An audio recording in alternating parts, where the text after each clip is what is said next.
नमस्कार दोस्तों, स्वागत है आप सबका हमारे इस चैनल पे। हमने पिछली वीडियो के अंतर्गत मुगल साम्राज्य के बारे में पढ़ा था पार्ट 1, जिसके अंतर्गत बाबर और हुमायूं के बारे में पढ़ रखा है और शेरशाह सूरी के बारे में भी पढ़ रखा है। इस वीडियो के अंतर्गत हम लोग अकबर के बारे में पढ़ेंगे। ये हमारा मुगल साम्राज्य का पार्ट 2 का वीडियो है। जिसने भी पार्ट 1 नहीं देखा है, आप लिंक डिस्क्रिप्शन में डली हुई है, एक बार जाकर उसको जरूर देखिएगा इस वीडियो को देखने के बाद, क्योंकि वो भी काफ़ी इंपॉर्टेंट है। और ये जो है बाकी का जो रिमेनिंग पार्ट है पार्ट 2 ये वाला अकबर का और जो भी जहांगीर वगैरह हैं, तो इनके बारे में भी आपको पढ़ना पड़ेगा। तो ये क्योंकि हिस्ट्री काफ़ी इंपॉर्टेंट क्वेश्चन है, ज़्यादातर क्वेश्चन यहीं से पूछे जाते हैं, तो आपको पढ़ना है, ठीक है। और सेकंड चीज़ आपसे ये बोलना था कि अगर आप चैनल पे पहली बार विजिट कर रहे हैं तो चैनल को सब्सक्राइब कर लीजिए इस तरह के लूसेंट की पूरी सीरीज और काफ़ी इंपॉर्टेंट वीडियोज़ को देखने के लिए, क्योंकि इस तरह के वीडियोज़ मैं अपलोड करते रहता हूँ। अगर आप चैनल को सब्सक्राइब नहीं करेंगे तो आगे भी वीडियो इस तरह की जो आएंगी आपको रिकमेंडेशन नहीं मिलेगा, तो आप वीडियो को नहीं देख पाएंगे, ठीक है। तो ये कुछ बातें थी, चलिए अब शुरू करते हैं। देखो, सम्राट अकबर का जन्म जो है 15 अक्टूबर 1542 को हमीदा बानो बेगम के गर्भ से अमरकोट के राणा वीरसाल के महल में हुआ था, ठीक है। अब जस्ट सेकेंड।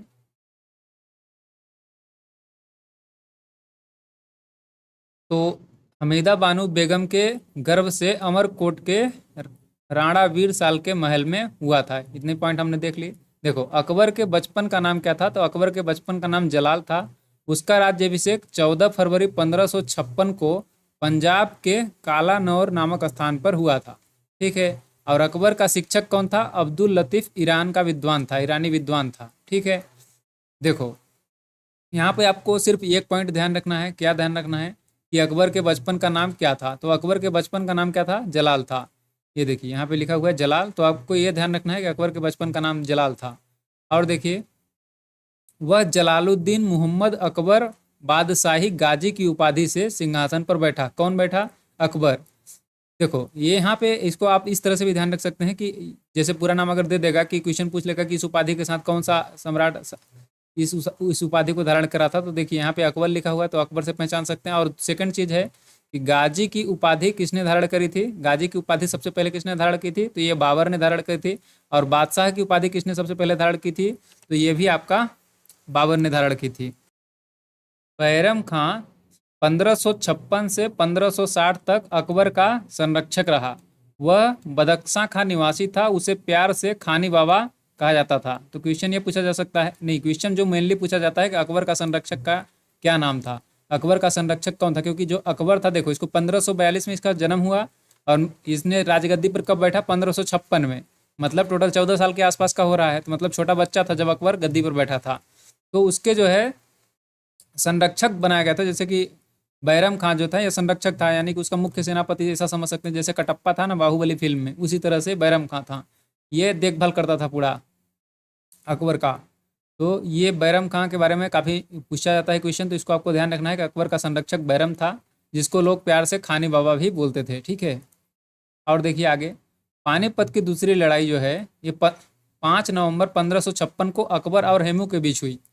देखिए, पानीपत की जो प्रथम लड़ाई हुई थी ये 1526 में किसके साथ हुई थी? बाबर जो आया था, बाबर ने किसके साथ करी थी?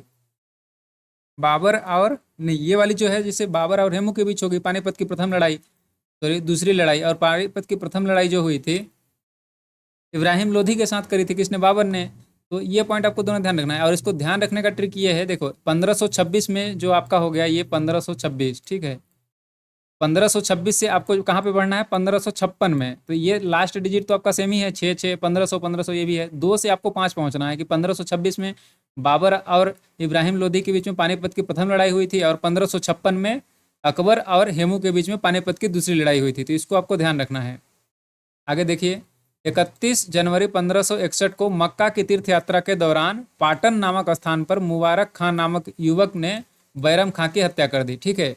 ये जो बैरम खान था, जो कि अकबर का संरक्षक था, इसकी जो है हत्या किसने करी थी? मुबारक खान ने करी थी। तो ये भी आपको ध्यान रखना है कि बैरम खान की हत्या किसने करी थी? मुबारक खान ने करी थी। कहाँ करी थी? ये मक्का जा रहा था, मक्का में तीर्थ यात्रा, जो मुस्लिमों का तीर्थ स्थल है मक्का मदीना, वहाँ पे जा रहा था। तो पाटन नामक स्थान पे मुबारक खान एक व्यक्ति था जिसने बैरम खां की हत्या कर दी थी। तो ये भी इंपॉर्टेंट पॉइंट है, इसको भी आपको ध्यान रखना है। चलिए आगे देखते हैं। देखो, यहाँ पे लिखा हुआ है मई 1562 में अकबर ने हरम दल से अपने को पूर्णतः मुक्त कर लिया। और हल्दी घाटी का जो युद्ध था, ये हल्दी घाटी का युद्ध 18 जून 1576 को मेवाड़ के शासक महाराणा प्रताप एवं अकबर के बीच हुआ था। देखिए, हल्दी घाटी का युद्ध, ये आपको तो ध्यान रखना ही है, मैं इसके बारे में और भी आपको डिटेल बताता हूँ। पहले इसको देखिए। पहले हल्दी घाटी का जो युद्ध हुआ था 18 जून 1576 को मेवाड़ के शासक महाराणा प्रताप और अकबर के बीच हुआ। और इससे पहले जो मैंने पढ़ाया था, देखिए बाबर के समय में, जस्ट सेकेंड दिखाता हूँ, ऊपर ही होगा, देखो खानवा का युद्ध, ये जो खानवा का युद्ध हुआ था 1527 वाला, ये राणा सांगा और बाबर के बीच में हुआ था, जिसने बाबर ने राणा सांगा को हराया था। और ये जो वाला जो है, कौन सा वाला जो हम अकबर वाला पढ़ रहे हैं, ये हल्दी घाटी का युद्ध था, जिसमें मेवाड़ के शासक महाराणा प्रताप को अकबर ने हराया था। इस युद्ध में अकबर जीत गया था। और इस युद्ध में मुगल सेना का नेतृत्व कौन कर रहा था? मान सिंह कर रहे थे। ये जो मान सिंह था, ये अकबर का मुगल सेना का सेनापति था उस समय, मतलब सेना का नेतृत्व कर रहा था। जिसका जो लड़ाई की पानीपत की युद्ध हुआ था, उसके अंतर्गत मान सिंह जो है, ये अकबर की सेना का नेतृत्व कर रहा था। ठीक है। और आसफ खां भी उसके साथ में था। तो ये आसफ खां जनरली नहीं क्वेश्चन नहीं पूछता है, मेन बात आपको ध्यान रखना है मान सिंह के बारे में। अकबर का सेनापति मान सिंह था। ये मान सिंह जो है अकबर का सेनापति था। ठीक है। और देखिए, हल्दी घाटी युद्ध के समय में कुंभलगढ़ जो है महाराणा प्रताप की राजधानी थी। ठीक है। और राणा की ओर से इस युद्ध में हकीम खां सुर के नेतृत्व में अफगान फौजी टुकड़ी एवं भीलों की एक छोटी सी सेना ने भाग लिया था।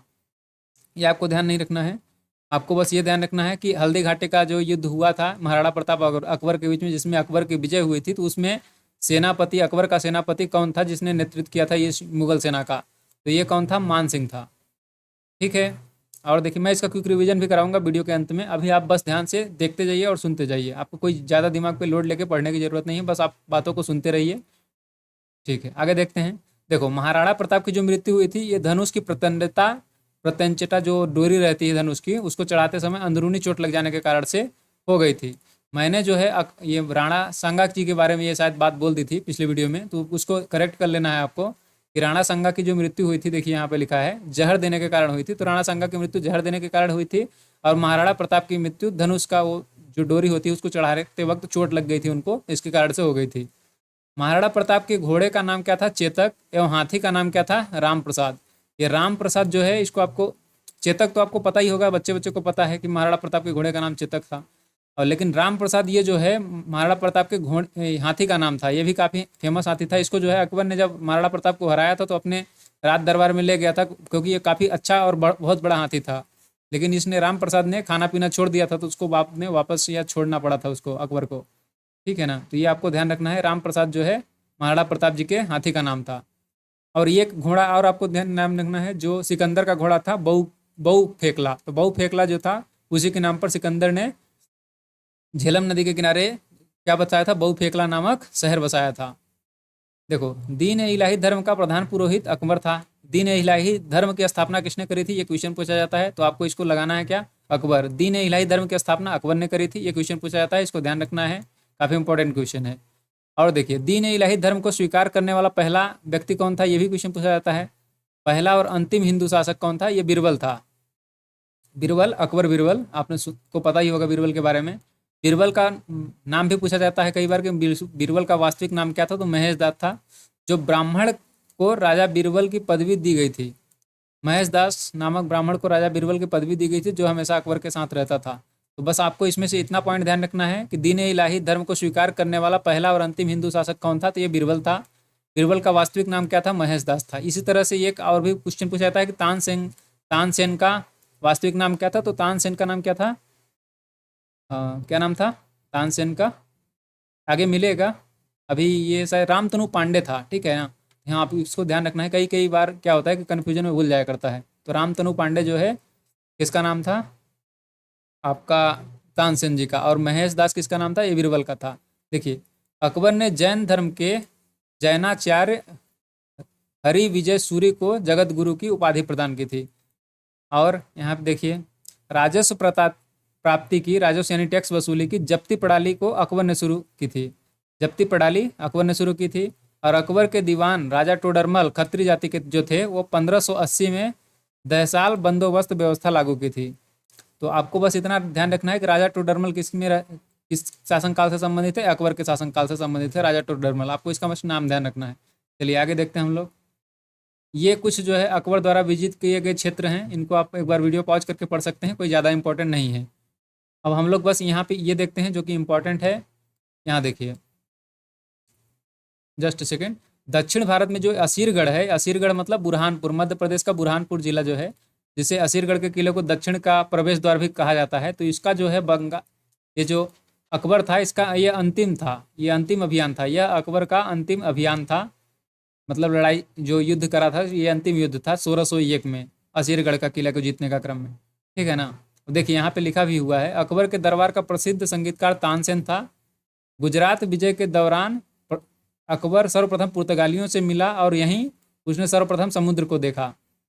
देखिए यहाँ पे आपको ये बात ध्यान रखना है कि ये क्वेश्चन ये पूछा जाता है, आपको लग रहा होगा कि इंपॉर्टेंट नहीं है, लेकिन ये क्वेश्चन पूछा गया है ऑलरेडी एसएससी के अंतर्गत कि अकबर ने सबसे पहले समुद्र कब देखा था, यानी कि कहाँ देखा था। तो ये गुजरात विजय के दौरान जब गुजरात को इसने जीत लिया था तो पुर्तगालियों से मिला था और वहीं पे इसने गुजरात के अंदर ही सबसे पहले समुद्र को देखा था। ठीक है ना। तो ये पॉइंट आपको ध्यान रखना है कि अकबर ने समुद्र गुजरात विजय के दौरान देखा था।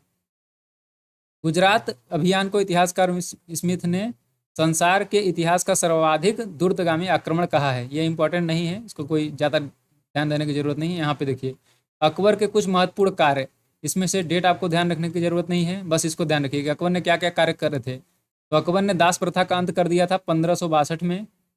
ठीक है। और देखिए यहाँ पे देखिए, अकबर ने दास प्रथा का अंत 1562 में कर दिया और अकबर ने हरम दल से मुक्ति की।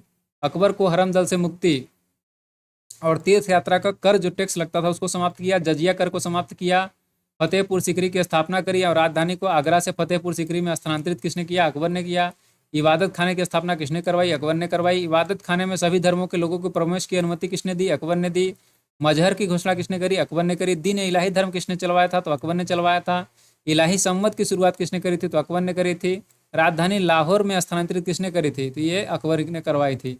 ये पॉइंट जो हैं इसमें से आपको ध्यान रखना है, मेनली जो आपको ध्यान रखना है, दीन इलाही धर्म किसने चलवाया और इबादत खाने की स्थापना किसने करवाया और जजिया कर टैक्स समाप्त किसने करवाया। ये 3 पॉइंट आपको मुख्य रूप से याद करना है। और दास प्रथा का अंत भी, दास प्रथा का मेनली मुख्य पूरी तरह से तो अंत नहीं हो पाया था, लेकिन ये आपको ध्यान रखना है कि अकबर के ये मुगल काल में दास प्रथा का अंत करने वाला शासक कौन था, तो अकबर था। ये पॉइंट आपको कुछ ध्यान रखना है। चलिए हम लोग आगे देखते हैं। अकबर के दरबार में प्रसिद्ध चित्रकार जो थे अब्दुल समद था। अब्दुल समद ये जो था, ये अकबर के दरबार में प्रसिद्ध चित्रकार था, यानी पेंटिंग बनाया करता था अब्दुल समद। तो क्वेश्चन ये पूछा जाता है कि अकबर के दरबार का प्रसिद्ध चित्रकार कौन था। ऑप्शन दे देगा आपको, अब्दुल समद और भी कुछ अलग से नाम दे देंगे, तो आपको पूछते हैं क्वेश्चन इस तरह से। तो इसको आपको ध्यान रखना है कि अब्दुल समद जो था ये अकबर के दरबार में ही रहता था और प्रसिद्ध चित्रकार था। देखो अकबर के शासनकाल में प्रमुख गायक तानसेन, बाज बहादुर, बाबा रामदास एवं बैजू बावरा थे। इन लोगों का नाम आपको बिल्कुल याद करना है। देखो कौन कौन सा, तानसेन तो पता ही होगा आपको कि अकबर के दरबार में रहते थे। बाज बहादुर का भी नाम ध्यान रखना है। बाबा रामदास और बैजू बावरा, इन 3-4 लोगों का आपको नाम ध्यान रखना है। ये अकबर के दरबार में ही रहते थे। तानसेन, बाज बहादुर, बाबा रामदास और बैजू बावरा। अकबर के शासन प्रणाली की प्रमुख विशेषता क्या थी, मनसबदारी प्रथा। मनसबदारी प्रथा किसके शासनकाल की प्रमुख विशेषता थी, अकबर के। ये क्वेश्चन है, इसका आपको आंसर इस तरह से देना होगा। ठीक है। और देखिए अकबर के समकालीन प्रसिद्ध सूफी संत शेख सलीम चिश्ती थे। इनका नाम भी आपको याद होना चाहिए कि अकबर के समकालीन सूफी संत शेख सलीम चिश्ती थे। ठीक है। इसी तरह से एक क्वेश्चन मैंने और भी बताया था कि कबीर किसके समकालीन थे, ये भी क्वेश्चन पूछा जाता है। तो आपको ध्यान रखना है कबीर जो है सिकंदर लोधी के समकालीन थे। और ये जो है अकबर किसके समकालीन थे, तो शेख सलीम चिश्ती के। ठीक है। अकबर की मृत्यु जो है 1605 में हो गई। इसे आगरा के निकट सिकंदरा में दफनाया गया और आगरा के निकट सासाराम में किसको दफनाया गया था, बाबर को। फिर बाद में उसके द्वारा चुने गए स्थान पर काबुल में अफगानिस्तान में दफनाया गया था बाबर को। और अकबर को कहाँ दफनाया गया है, आगरा के निकट सिकंदरा में। ये पॉइंट आपको ध्यान रखने हैं। ठीक है।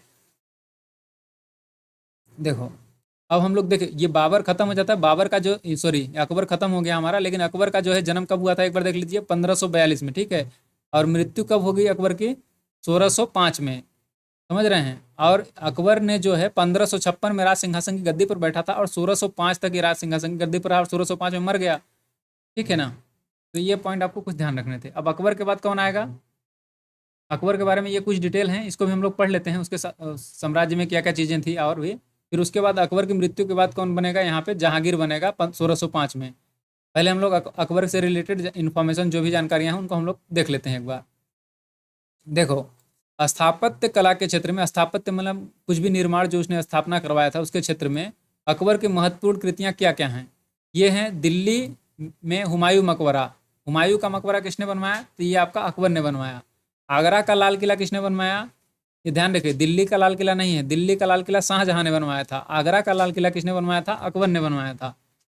फतेहपुर सीकरी में शाही महल का निर्माण किसने करवाया था, अकबर ने करवाया। दीवाने खास, पंचमहल, बुलंद दरवाजा, जोधैया बाई का मकबरा, जोधैया बाई का महल सॉरी, इबादत खान खाना और इलाहाबाद का किला और लाहौर का किला, ये सब जो निर्माण कराया है किसने करवाया है, अकबर ने करवाया है। एक बार रिपीट कर दे रहा हूँ, इसको आपको ध्यान रखना है। इसमें से जो बाबर ने कुछ चीज़ें बनवाई थी और शाहजहां ने कुछ चीज़ें बनवाई थी, इसके बारे में आप डेफिनेटली एक क्वेश्चन मिलता है generally, most important, very very important, इसको करके आपको ध्यान रखना है। दिल्ली में हुमायूं का मकबरा अकबर ने बनवाया, आगरा का लाल किला अकबर ने बनवाया, दिल्ली का लाल किला शाहजहां ने बनवाया, फतेहपुर सीकरी में शाही महल ये भी अकबर ने बनवाया, दीवाने खास की स्थापना अकबर ने करी, पंचमहल अकबर ने बनवाया, बुलंद दरवाजा अकबर ने बनवाया, जोधाबाई का महल अकबर ने बनवाया, इबादत खाना की स्थापना अकबर ने करी, इलाहाबाद का किला और लाहौर का किला का निर्माण भी अकबर ने किया था। ठीक है, समझ पा रहे हैं। चलिए आगे देखते हैं।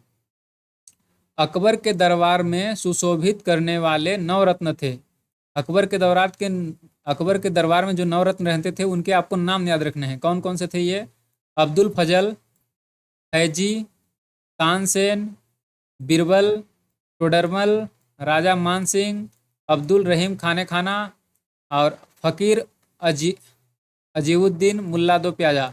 इसमें से आपको जहाँ तक है ये तानसेन तो पता ही होगा, ठीक है ना, और टोडरमल भी पता होगा। राजा मान सिंह महाराणा प्रताप के विरुद्ध लड़े थे, ये तो सेनापति थे, तो ये भी आपको पता ही है। आपको इसमें से दो तीन चीज़ें याद रखनी है। अबुल फजल ये अकबर के दरबार के नवरत्नों में से एक थे, अबुल फजल। और फैजी, अबुल फजल का बड़ा भाई था ये फैजी, तो ये भी उसके दरबार में रहता था।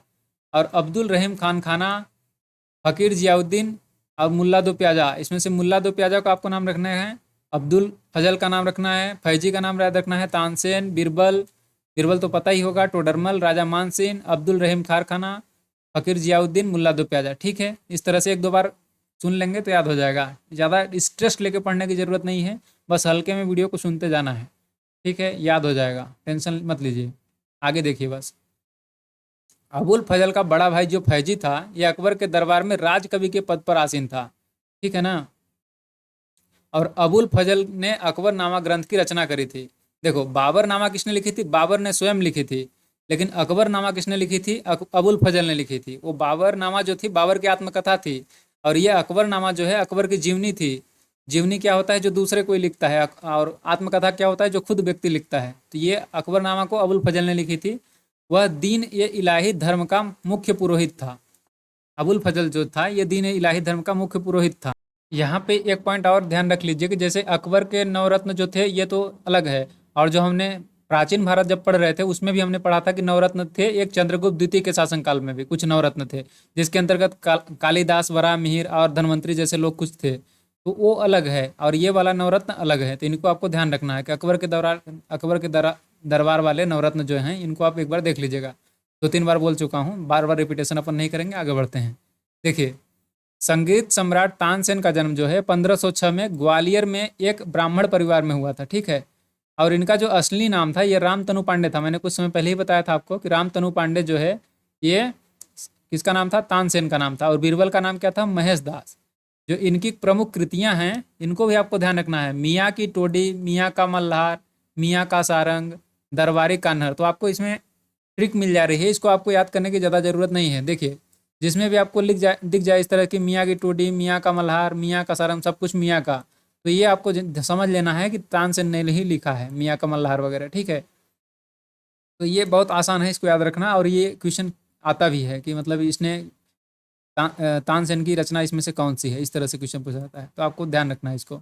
आगे देखिए, कंठाभरण वाणी विलास की उपाधि अकबर ने तानसेन को दी थी। तानसेन काफ़ी फेमस उस समय के संगीतकार थे, तो इनको जो है कंठाभरण, कंठाभरण मतलब कंठ से रिलेटेड अच्छा अधुर आवाज वाली वाणी विलास की उपाधि जो है अकबर ने दी थी तानसेन को।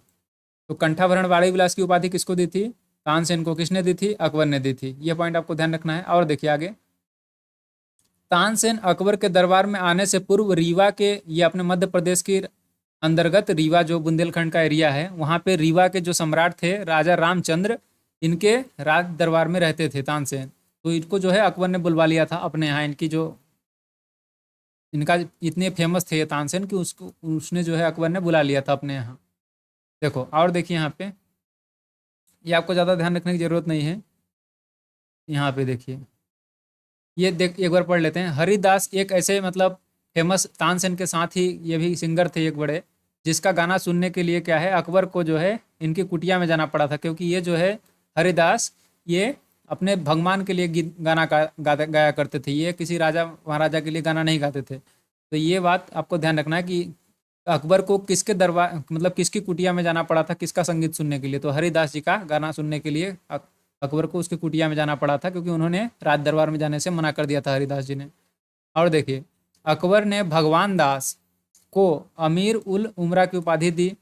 यूसुफ जाइयों के विद्रोह को दबाने के दौरान बीरबल की हत्या हो गई। ये बीरबल की हत्या कहाँ हो गई? यूसुफ जाइयों के विरोध को दबाने के दौरान। यूसुफ जाई कौन थे? आपको अगर याद होगा तो पिछली वीडियो में मैंने बताया था, ये यूसुफ जाई वही यूसुफ जाई हैं जो बेजोरा और भेरा में, जब अकबर आया था सबसे पहले इंडिया पे 1519 में जब आक्रमण किया था, पहला इंडिया के अगेंस्ट आक्रमण किया था, तो उसमें यूसुफ जाई जातियों के विरुद्ध किया था। तो उसी वाले यूसुफ जाई जातियों ने फिर से विरोध किया इनके, मान लीजिए 1600 के आसपास में। तो ये उसने उसी समय बीरबल की हत्या हो गई थी। ये ज़्यादा डिटेल में जाने की जरूरत नहीं है, क्वेश्चन नहीं आता है, बेसिक इन्फॉर्मेशन के लिए मैंने आपको बता दिया। देखिए, 1602 में सलीम जो था इसका मुख्य नाम था, इसका बाद में नाम क्या पड़ा? जहांगीर के निर्देश पर दक्षिण से आगरा की ओर आ रहे अबुल फजल कौन? ये नवरत्नों में से एक को रास्ते में वीर सिंह बुंदेला नामक सरदार ने हत्या कर दी। तो क्वेश्चन ये पूछा जाता है अबुल फजल की हत्या किसने करी थी? तो अबुल फजल की हत्या जो की थी ये वीर सिंह बुंदेला ने करी थी। और अबुल फजल कौन था? देखिए आगे यहाँ पे लिखा हुआ है, अबुल फजल ये जो है एक राइटर थे जिन्होंने अकबरनामा की रचना करी थी, ठीक है ना। ये नवरत्न अकबर के नवरत्नों में से एक थे। तो इन्हीं की हत्या किसने करी थी? वीर सिंह बुंदेला ने। और किसके कहने पर करी थी? सलीम यानी कि जहांगीर के कहने पर करी थी। आगे देखते हैं, मुगल सम्राट अकबर ने अनुवाद विभाग की स्थापना करी थी। हाँ, यहाँ से अब मोस्ट इंपॉर्टेंट पॉइंट आपको ध्यान रखने की जरूरत पड़ेगी। देखिए, अनुवाद विभाग की स्थापना किसने करी थी? अकबर ने करी थी, ठीक है। अनुवाद विभाग की स्थापना अकबर ने करी थी। अनुवाद विभाग मतलब ट्रांसलेशन डिपार्टमेंट, ट्रांसलेशन का काम करता था, क्योंकि उस जमाने में गूगल ट्रांसलेट तो था नहीं। तो अकबर ने ये अनुवाद विभाग की स्थापना करी थी। नकीब खां, अब्दुल कादिर बंदायूनी तथा शेख सुल्तान ने रामायण और महाभारत का फारसी भाषा में अनुवाद किया, वह महाभारत का नाम रजमनामा यानी कि युद्धों की पुस्तक रखा गया। तो आपको यहाँ से क्वेश्चन ये पूछा जाता है कि अकबर ने, जो अकबर था, इसने महाभारत को किस भाषा में अनुवाद करवाया था? तो ये महाभारत का अनुवाद फारसी भाषा के अंतर्गत अकबर ने करवाया था। और उसकी पुस्तक का नाम क्या था? ये भी महाभारत का नाम क्या है? अरबी में जो फारसी में अनुवाद करवाया था अकबर ने, तो उसका नाम क्या है? ये क्वेश्चन पूछा जाता है। तो रजमनामा मतलब युद्धों की पुस्तक, युद्ध की पुस्तक महाभारत। तो आपको ये पॉइंट भी ध्यान रखने हैं। चलिए हम लोग आगे देखते हैं। यहाँ पे देखो, पंचतंत्र का फारसी भाषा में अनुवाद अबुल फजल ने अनवर ए सादत नाम से तथा मौलाना हुसैन ने, ये बहुत सारा आगे है, इसको अपन पहले पंचतंत्र को क्लियर कर लेते हैं। पंचतंत्र किसकी रचना है? पंचतंत्र विष्णु शर्मा जी का रचना है। मैं पहले भी बता चुका हूँ आपको, इसको आपको ध्यान रखना है, ये काफ़ी इंपॉर्टेंट क्वेश्चन है। पंचतंत्र जो पुस्तक है, ये संसार की पढ़ी जाने वाली दूसरी सबसे फेमस पुस्तक है बाइबल के बाद। तो आपको ध्यान रखना है, पंचतंत्र के रचनाकार विष्णु शर्मा हैं। और देखिए यहाँ पे देखो, इसका जो पंचतंत्र को फारसी भाषा में अनुवाद किसने करा था? ये अबुल फजल ने करा था। और इसका पुस्तक का नाम क्या रखा था? अनवर ए सादात नाम से करा था। तथा मौलाना हुसैन फैज ने यार ए दानिश नाम से किया था। ये दो लोगों ने अलग अलग नाम से करा था। तो आपको बस इतना ध्यान रखना है कि पंचतंत्र फारसी भाषा में अनुवाद अबुल फजल ने करवाया था, अबुल फजल ने किया था। ठीक है, आगे देखते हैं। यहाँ पे कुछ इंपॉर्टेंट पॉइंट होगा तो मैं बता दूंगा, जस्ट सेकंड वेट करिए। पढ़ लेते हैं एक बार। इब्राहिम सर हदी ने अथर्ववेद का, मुल्ला शाह मोहम्मद ने राज तरंगड़ी का, और अब्दुल रहीम खान खाना ने तुजुके बाबरी का, और फैजी ने लीलावती का फारसी में अनुवाद किया। फैजी ने नल दमयंती सूरदास द्वारा रचित एक कथा का फारसी में अनुवाद किया तथा नाम उसका क्या रखा? सहेली नाम रखा। भागवत पुराण का अनुवाद फारसी में टोडरमल ने किया। भागवत पुराण जो है अपनी, उसका जो फारसी भाषा में अनुवाद किसने किया? टोडरमल ने किया। अब्दुल कादिर बदायूनी ने सिंहासन बत्तीसी का अनुवाद फारसी में किया। ज्योतिष के प्रसिद्ध ग्रंथ जतक एवं तुजुक का फारसी में अनुवाद किसने किया? जहान जफर नामक नाम से मुहम्मद खान गुजराती ने किया।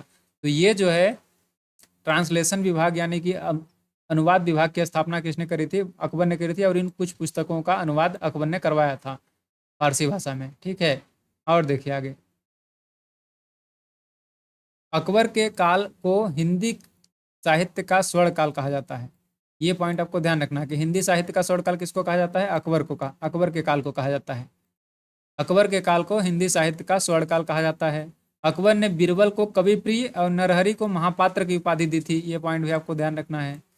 मैं ये अलग अलग बोलने की ज़्यादा ज़रूरत नहीं है। मैं आपको पहले पिछली पार्ट में भी बता चुका हूँ कि ये जो मुगल साम्राज्य है, हिस्ट्री का मेन इंपॉर्टेंट, काफ़ी इंपॉर्टेंट चैप्टर है। इसके हर पॉइंट जो है इंपॉर्टेंट है, क्योंकि हिस्ट्री के अगर क्वेश्चन पूछा जाता है मध्यकालीन भारत से तो ज़्यादातर 80% 90% चांसेस होते हैं कि वो मुगल साम्राज्य से रिलेटेड पूछे जाएंगे। ठीक है, तो आपको मुगल सम्राट के इस तरह से छोटे छोटे वीडियो मैं इसीलिए बना रहा हूँ ताकि आपको एक ही बार में पढ़ने में डिस्ट्रैक्शन ना हो और एक एक बार हल्के हल्के से करके आप पूरा याद कर पाएँ। ठीक है ना, तो इसको बस ध्यान से देखते जाइए। ज़्यादा अपन नहीं रखेंगे, इस वीडियो को भी ज़्यादा लंबी नहीं करेंगे, बस आप यहाँ तक देखिए पहले इसको। अकबर ने बीरबल को कवि प्रिय और नरहरि को महापात्र की उपाधि प्रदान की थी। अब बुलंद दरवाजा का निर्माण अकबर ने गुजरात विजय के उपलक्ष्य में करवाया था। ये गुजरात विजय का जब मैंने कुछ समय पहले बताया था, पुर्तगालियों के साथ जो गुजरात का विजय कर लिया था तो उसने अकबर ने सबसे पहले क्या देखा था? समुद्र को देखा था। तो गुजरात विजय जब किया था तो इसने जो है उसके खुशी में ये दर्शाने के लिए बुलंद दरवाजा का निर्माण कराया था। ठीक है ना, और ये बुलंद दरवाजा कहाँ है? ये फतेहपुर सीकरी में, यूपी में पड़ता है। तो ये आपको ध्यान रखना है कि बुलंद दरवाजा का निर्माण अकबर ने गुजरात विजय के उपलक्ष्य में करवाया था। और चार बाग बनाने की परंपरा की शुरुआत अकबर के समय में हुई थी। ये बाबर वाले पार्ट में भी मैं आपको अच्छे से बता चुका हूँ। अकबर ने सीरी कलम की उपाधि अब्दुल समद एवं जड़ी कलम की उपाधि जो है मोहम्मद हुसैन कश्मीरी को दिया था। मुगलों की राज की भाषा फारसी थी, इसीलिए सभी जो पुस्तकों का फारसी में अनुवाद किसने करवाया? अकबर ने। और अकबर नक्कारा यानी कि नगाड़ा नामक वाद्य यंत्र को बजाया करता था। ये भी आपको ध्यान रखना है कि अकबर जो है नक्कारा नामक वाद्य यंत्र बजाया करता था। और ये भी आपको ध्यान रखना है कि मुगलों की राज की भाषा क्या थी? फारसी थी। ठीक है, अब हम लोग आगे देखते हैं। देखो, ये अकबर तो यहाँ पे 1605 में मृत्यु हो गई थी, कुछ समय पहले ही मैंने बता दिया था। ये उसकी कुछ डिटेल्स थी जो हमने पढ़ी हैं। इसको क्विक रिवीजन की तरह से जब एक बार हम लोग फिर से लास्ट में रिवाइज करेंगे। अभी आप आगे देखिए, हम लोग जहांगीर के बारे में भी थोड़ा सा पढ़ लेते हैं। ये जहांगीर के बारे में, ठीक है, इसका जो मुख्य नाम क्या था? सलीम था। देखो, अकबर का जो उत्तराधिकारी हुआ यह सलीम था, जो 1605 में नसीरुद्दीन मोहम्मद जहांगीर बादशाही गाजी की उपाधि से धारण करके गद्दी पर बैठा। जहांगीर का जन्म जो है 1569 में हुआ था, 30 अगस्त। अकबर ने अपने पुत्र का नाम सलीम सूफी संत शेख सलीम चिश्ती के नाम पर रखा था। ये जो सलीम था ये अकबर का ही पुत्र था, जिसका नाम जो है सलीम अकबर ने शेख सलीम चिश्ती के नाम पर रखा था। ये भी क्वेश्चन पूछा जाता है कि सलीम का नाम, जो जहांगीर का नाम सलीम था पहले, उसका कहाँ से लिया गया है? तो ये शेख सलीम चिश्ती उस समय के राइटर थे, सूफी संत थे, तो इनके नाम पर ही इन्होंने नाम रखा था अकबर ने।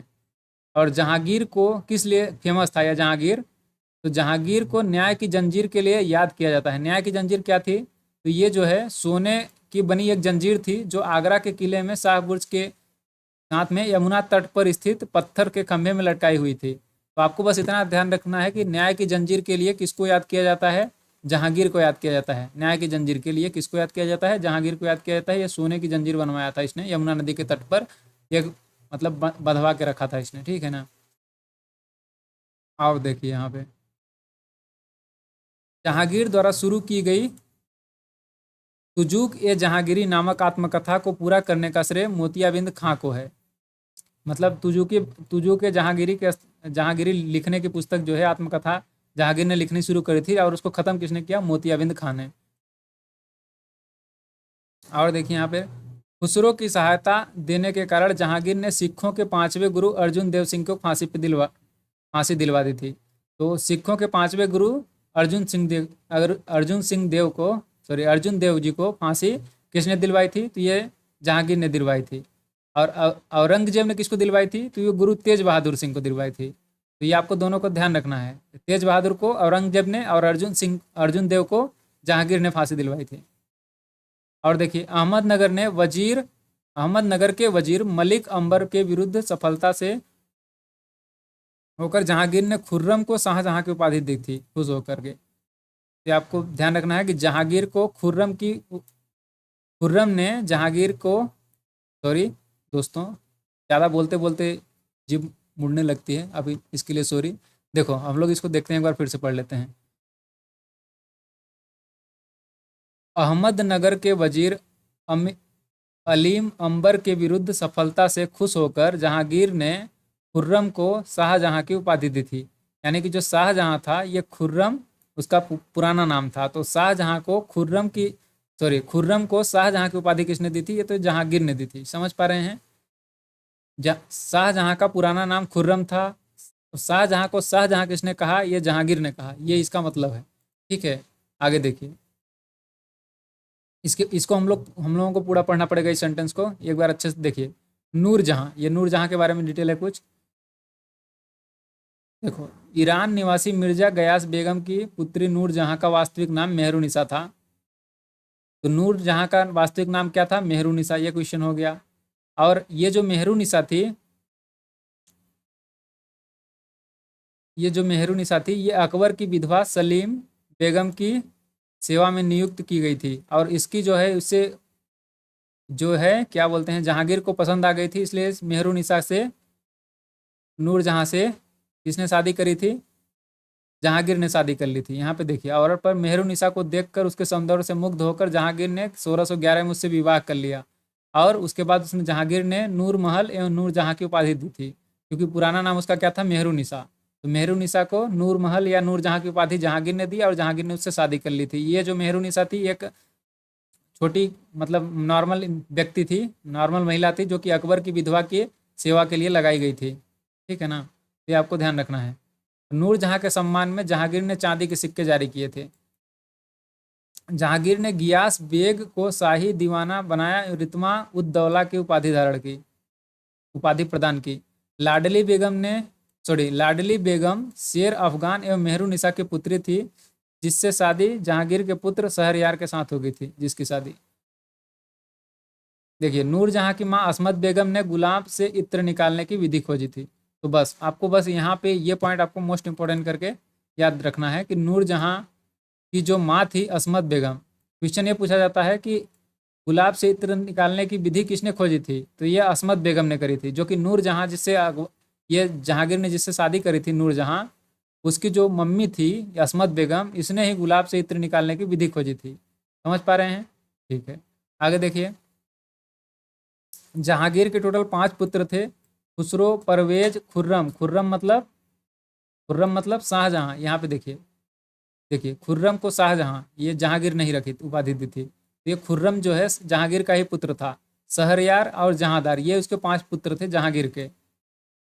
और आगे देखिए, 28 अक्टूबर 1627 को भीमावर नामक स्थान पर जहांगीर की मृत्यु हो गई। उसे शहादरा लाहौर में रावी नदी के किनारे दफनाया गया। यानी कि जहांगीर की मृत्यु कब हो गई? 1627 में। और ये बना कब था? 1605 के आसपास। देखिए, 1605 में बना और 1627 में जहांगीर की मृत्यु हो गई। समझ पा रहे हैं? और देखिए, यहाँ पे मोस्ट इंपॉर्टेंट पॉइंट आपका एक और आता है, इसको भी आपको ध्यान रखना है। यहाँ पे ये मुगल चित्रकला अपने चरमोत्कर्ष पर जहांगीर के शासनकाल में पहुंची। तो इसको जो है जहांगीर के शासनकाल को चित्रकला का स्वर्ण युग कहा जाता है। मुगल चित्रकला का चित्रकला का स्वर्ग कहा जाता है, या फिर इसको आगे मिलेगा पॉइंट तो मैं आपको बताऊंगा। पहले आप इसको ध्यान रखिए कि मुगल चित्रकला अपने चरमोत्कर्ष पर जहांगीर के शासनकाल में पहुंची। जहांगीर के दरबार में प्रमुख चित्रकार कौन कौन थे? ये आगा रजा हो गया, अमीर दूसरे से बहुत सारे लोग थे। इसको आपको ज़्यादा ध्यान नाम लेने की एक एक याद रखने की जरूरत नहीं है। आपको बस ये वाला पॉइंट जो मैंने अकबर के शासनकाल में बताया था, आपको बस उसका नाम ध्यान रखना है, जो कि था अब्दुल समद। अब्दुल समद ये जो है अकबर का प्रसिद्ध चित्रकार था। और चित्रकारिता जो है अपने चरम पर कब पहुंची? मुगल काल में। ये जहांगीर के शासनकाल में पहुंची थी, ठीक है ना। और हमजा नामा एक विषय चित्रकला है। और देखिए आगे, जहांगीर के समय को चित्रकला का स्वर्ण काल कहा जाता है। यही पॉइंट मैं बोलना चाह रहा था, थोड़ा बोलने में मिस्टेक हो रहा था। ध्यान रखिए, जहांगीर के समय को चित्रकला का स्वर्ण युग कहा जाता है। जहांगीर ने अपनी आत्मकथा में लिखा है कि कोई भी चित्र, चाहे वह किसी भी मृतक व्यक्ति या जीवित व्यक्ति द्वारा बनाया गया हो, मैं देखते ही तुरंत बता सकता हूं कि वह किस चित्रकार ने बनाई है। ये पॉइंट था, मतलब ये कॉन्फिडेंस था किसका? जहांगीर का, कि वो अगर आपने पेंटिंग बनाई है तो किस पेंटर ने इस पेंटिंग को बनाई गई है, वो आपको जहांगीर वो बस पेंटिंग को देख के बता सकता था। ये किसके बारे में बात कही गई है? तो ये जहांगीर के बारे में बात की गई है। मैं इस पॉइंट को इसलिए बता रहा हूँ क्योंकि ये भी एसएससी के अंतर्गत एक बार क्वेश्चन आया हुआ था, ठीक है ना। तो इसको आपको ध्यान रखना है कि किस शासन। यहाँ पे एक पॉइंट और है, यदि किसी चेहरे पर आंख किसी एक चित्रकार ने, यानी कि किसी दूसरे चित्रकार ने आंख किसी दूसरे चित्रकार ने बनाई है और भौहें किसी दूसरे चित्रकार ने बनाई हो, तो यह भी जान लेता हूँ कि आंख किसने और भौहें किसने बनाई थी। तो इतना खतरनाक पेंटिंग की जानकारी रखने वाला कौन था? तो यह जहांगीर था। तो आपको ये पॉइंट थोड़ा सा ध्यान रखना है। आपको ध्यान हो ही गया होगा, याद ही हो ही गया होगा, क्योंकि इस तरह से ये काम ही ऐसा है, इतना फेमस चीज़ है, ठीक है ना। और आगे देखिए, यहाँ पे जहांगीर के मकबरा का निर्माण नूरजहां ने करवाया था। नूरजहां कौन? इसकी बीबी मेहरुनिसा, जिसका नाम नूरजहां रखा गया था। तो जहांगीर जब मृत्यु हो गई तो उसके बाद उसको नूरजहां ने उसके मकबरे का निर्माण करवाया। और जहांगीर के शासनकाल में captain Hawkins, sir Thomas Roe और विलियम फिंच, एडवर्ड टेरी जैसे यूरोपीय यात्री आए थे, ठीक है। तो आप क्वेश्चन यहाँ से पूछा जाता है कि मुगल दरबार में जाने वाला प्रथम अंग्रेज कौन था, ठीक है। तो ये आपको आंसर इसका करना होता है कैप्टन हॉकिंस, यानी कैप्टन हॉकिंस मुगल दरबार में जाने वाला प्रथम अंग्रेज था। तो ये मोस्ट इंपॉर्टेंट पॉइंट है, इसको आपको ध्यान रखना है, कैप्टन हॉकिंस। और ये किस लिए गया था? तो ये परमिशन लेने गया था कंपनी के बारे में, ठीक है ना, कि हम यहाँ पे फैक्ट्री वगैरह लगाने की परमिशन लेने जाने वाला पहला अंग्रेज कौन था? तो कैप्टन हॉकिंस था। अब आज की वीडियो हम लोग यहीं पे ख़त्म करते हैं। नेक्स्ट वीडियो हम लोग शाहजहाँ के बारे में पढ़ेंगे और औरंगजेब के बारे में, और इसके बाद मुगल शासनकाल व्यवस्था के बारे में भी पढ़ेंगे। ये नेक्स्ट वीडियो हम लोग पढ़ेंगे। आज की वीडियो में इतना ही रखते हैं, और उम्मीद करता हूँ आपको वीडियो पसंद में आ रही होगी। पसंद में आ रही है तो चैनल को सब्सक्राइब तो करिए ही करिए, और लाइक भी करिए। और कुछ दिक्कत आ रही है, कुछ पूछना चाहते हैं तो कमेंट सेक्शन में कमेंट करिए, और अपने दोस्तों के साथ भी वीडियो को शेयर करिए, ठीक है। मिलते हैं नेक्स्ट वीडियो में, तब तक के लिए टेक केयर और bye bye. Thanks for watching.